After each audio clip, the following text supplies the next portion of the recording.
Guys, nandito po kami uli dito sa may Sitio Baag. Kaya lang lampas to ng ng view deck na sinasabi. Ayan guys, oh. Kabundukan din ang kapaligiran. Dito kami ngayon sa may tulay. Ay ito, kung saan sinasabi nila may falls. Ayan guys. Ayan mga nagpakatira dito guys. Mga katutubo. Ito yung tulay. Tapos ayun, doon. Ang mga kabahayan nila guys. Kabahayan nila. Yan.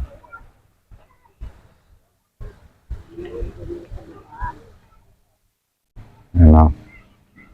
Tapos, ando doon guys, yung sinasabing falls ayun, may mga naliligo.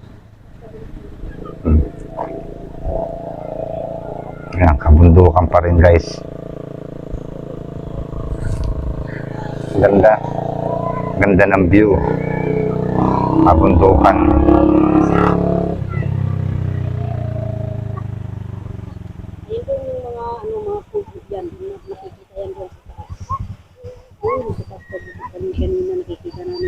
Yan, bato yan na agusan yata ng tubig yan. Galing sa bundok.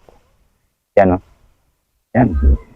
Bundok na batong parang sinimiento na bundok para hindi siguro mag landslide. Yan. Yan, paakyat na daanan. Yan.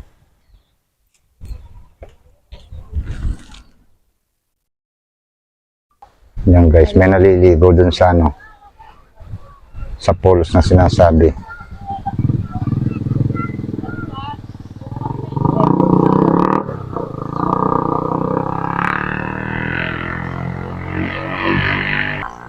Ayan guys, kadugtong ng ilog yan sa tawid ng sa tawid ng tulay. Ayan.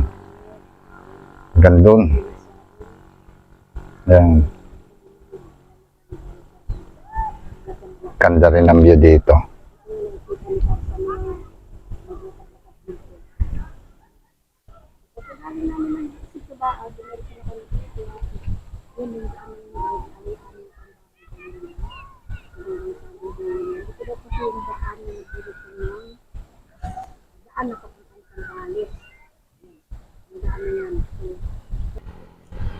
Guys, ayan ang daanan dito.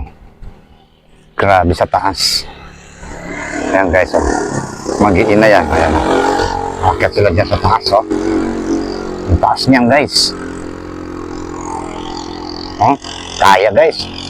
Apat sila. Sa buong pamilya yan. Ano?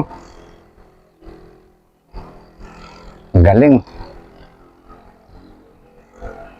Kahit ikaw na tao, mahihirapan kang umakyat dyan sa daan na yan guys. Sobrang tarik. Paliko pa. Ayan guys. Ayan ang tulay na sinasabi ko. Sa ano yan, hando doon yung falls.